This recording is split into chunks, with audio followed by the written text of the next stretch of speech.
A lot of people know you got the world's most famous tattoo, right?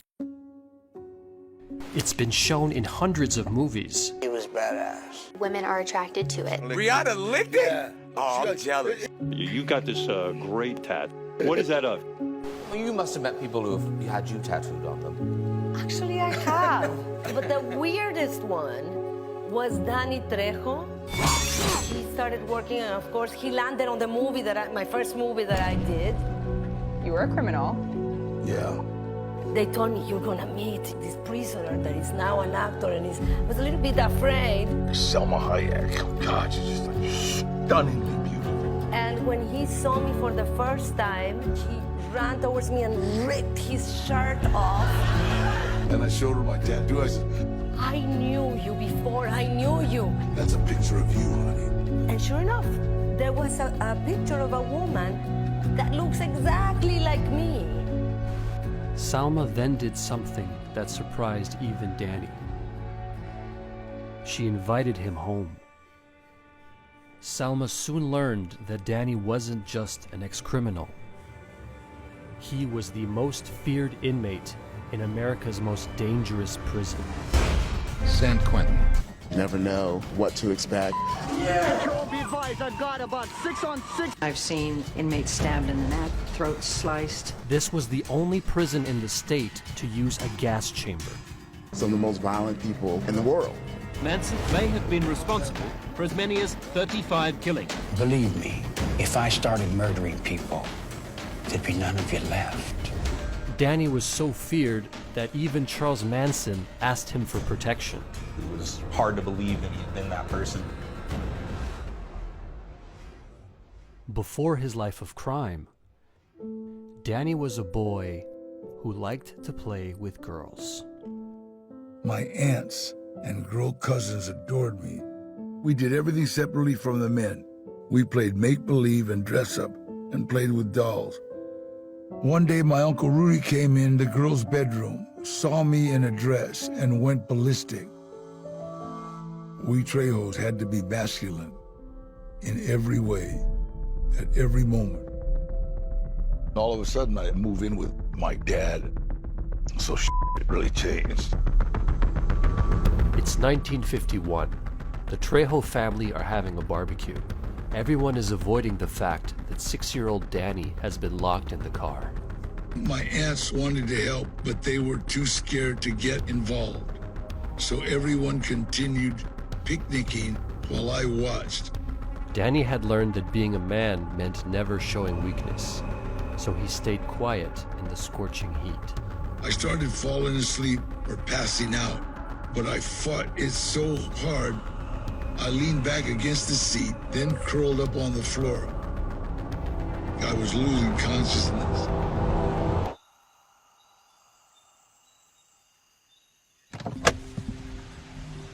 But suddenly, someone came to help. My Uncle Gilbert was the only person who wasn't scared of my dad. Though Danny's father had told everyone to leave Danny in the car, Uncle Gilbert pulled him out. My dad was yelling at him about it, and Gilbert told him to lighten up. He was a hero. I prayed to God, let me be like that.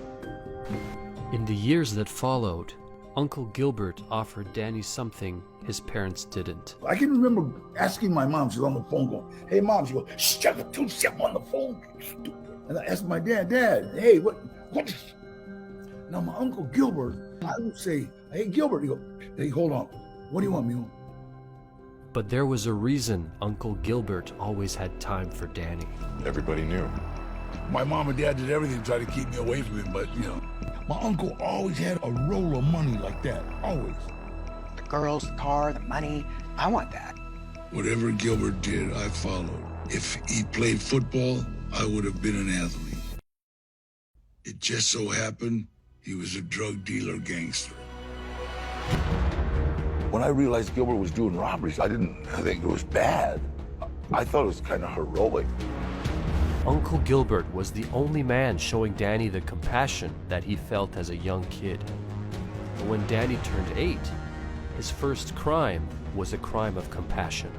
We were walking around one night and heard the cows mooing, They sounded like they were suffering, so we climbed over a big fence and set them all free. They couldn't wait to get the fuck out of there. Those cows must have been in heaven for a few hours.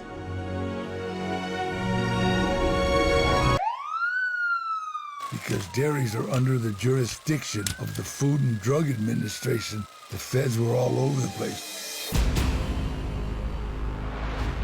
By the time Danny was 12, he discovered a dark side to his hero. He was no longer like this cool Gilbert. He was like crazy. And had my grandfather's syringe. He said, "Get out of here." I said, "No, give me some." He says, "Hold this. It's a glass syringe." He does this little atomic bomb thing. And bam, he hits it, says, "Let it go." And when I let it go, I seen this whole change come over him. He gave me a fix. Next thing I remember, I was soaking wet, sitting outside my grandmother's yard. I'd overdosed.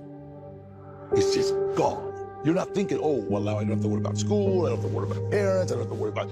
There's nothing. And then all I remember is hearing the ice cream truck and getting some ice cream. Danny became exactly like his uncle. A few years later, Danny finds himself on a bus, driving him to a place people call the arena. When you're driving up that wall in Quinton and you see that gun tower, you know that once you go in there, you're not coming out. The minute the bus stops, the tension starts. You hear this engine, and all it is everybody talking. If you've ever been next to somebody that's insanely angry,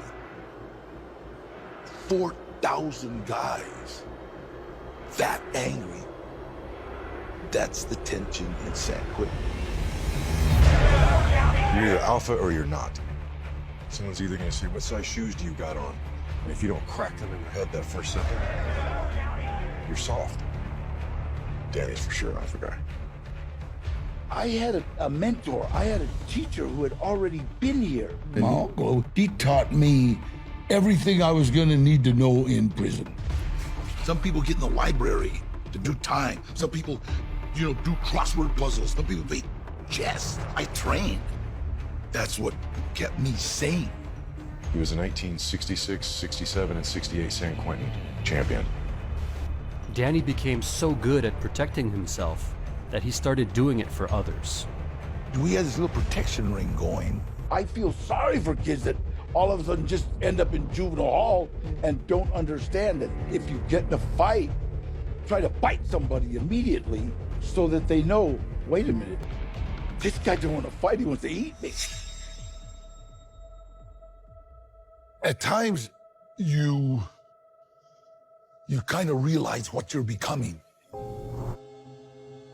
Playing dominoes with a lot of people around us, and I'm killing. I set the spinner, it's double five, it's like boom, boom, boom, and boom, this guy falls on the table and he's just bleeding. Somebody just hit him bad. Everybody started getting away and I'm screaming, "No, wait, I got fives. I got five." I remember I was in my cell and I still had my dominoes. What the f am I becoming? This guy's dying. He had a mom, a dad, maybe kids, and I'm screaming about my fives. He was changed. He wasn't, Danny anymore. He was.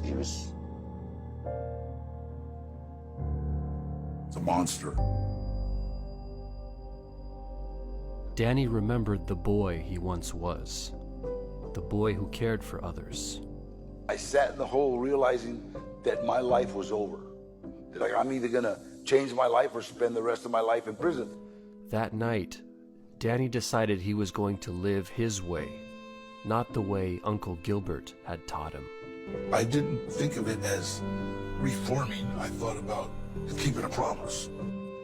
From now on, you have got to do things for other people and not expect any kind of reward. 3 years later, Danny was released back into the world, claiming to be a changed man.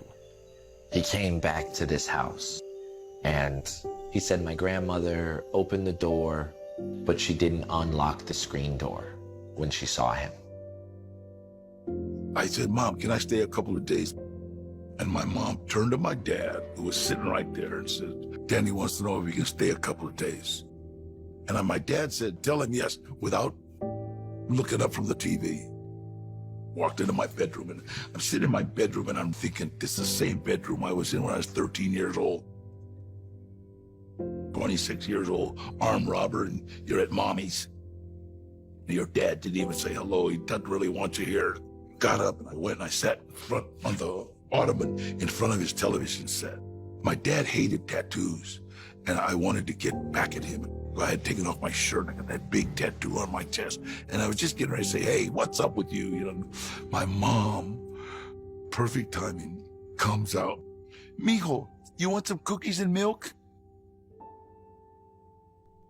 Danny put his anger aside and started living life his way. I can remember the first person I tried to help. I seen this old lady pulling out her trash. And I walked over to her, never forget her words. No me robas, Danny! She never took her eyes off me. She's like, because she knew I was gonna run to the garage and get a lawnmower steel. Brought her can out again. No one trusted the guy who had once robbed the entire neighborhood. But Danny didn't quit. He learned how to help other people. He started giving out his number, and people would just call him up. Danny got sober and found a decent job. But one day, he got an unexpected visitor. Gilbert holds up in a new Lincoln. He's only been out of the joint about 2 weeks. He's already got everything going for him. Mm-hmm. And I'm looking like a escape from a Vietnamese prison. I'm like just covered in grease. I'm working in a wrecking yard. And he asked me, what the f*** are you doing?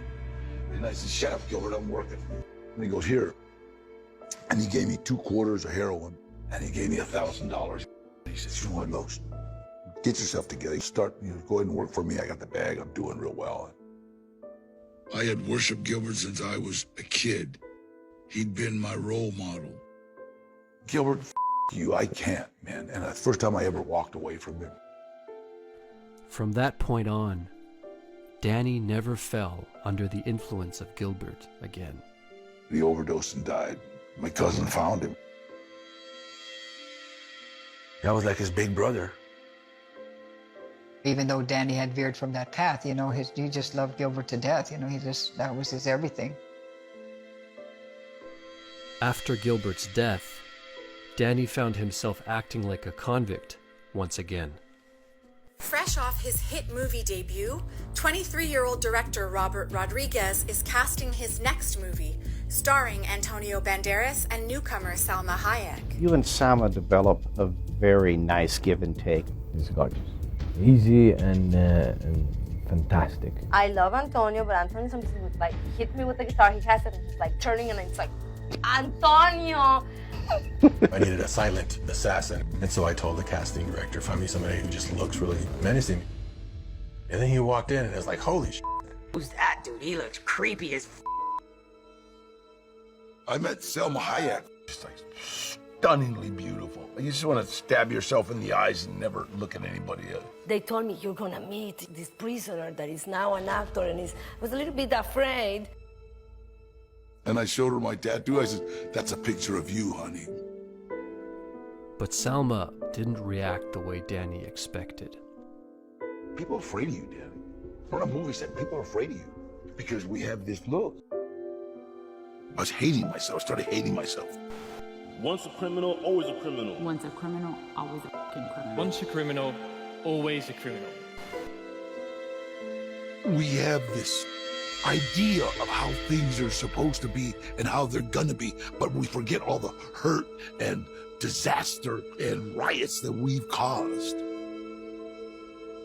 I forget all that stuff, you know.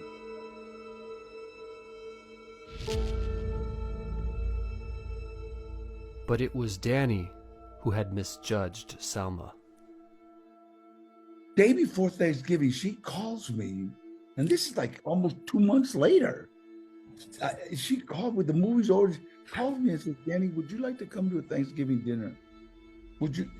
Yeah. And so I went over. She had a family Thanksgiving dinner, and she invited me. She didn't know. I went to the bathroom, almost started crying. I couldn't believe that. She's so wonderful. She's so nice. Unbelievable. Unbelievably nice, man.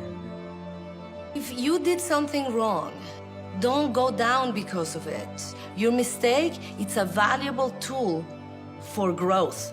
In the years that followed, the world finally saw who Danny really was.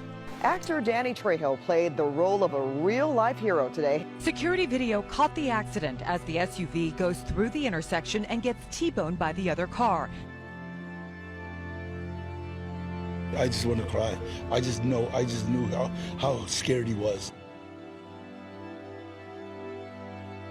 I went to grab him, and I seen he was special needs. Special needs kids, especially autistic, don't like to be touched. So I said, hey, wait, use your superpowers and grab me. And so he reached out, right? And then that way I could hold him, and I brought him out. The boy and grandmother soon reunited. 3 people taken to the hospital after the crash, but luckily none seriously hurt, thanks in no small part to Trejo. Grandma was hurt, and he goes, superpowers, Grandma, and I was like, when he made the decision that he was going to be different, he had to completely break that down. And now I think he knows who he is. People flew him around the United States to speak. Well, one of the most impressive motivational speakers you'll ever hear is Danny Trejo. One day, that's all I got. All I got is one day. Do you understand? Now, how do I want to live today? He literally drives around stopping people on the street and giving them toys. To be my friend, you got to have thermal underwear, socks, and t-shirts in your trunk of your car to pass out to the homeless. He dedicated his life to rehabilitating others. Trejo's Tacos is about giving back. We're starting a foundation for autism. I think he really has seen the value of life. Everything good that has happened to me has happened as a direct result of helping someone else. The town that he terrorized in his youth now has a mural of him because of all the good that he did that outweighed everything. So that mural on the wall don't only represent him, it represents a lot of people that changed their lives. It's hope. I can evolve. I can change. I can dream now, and it's okay.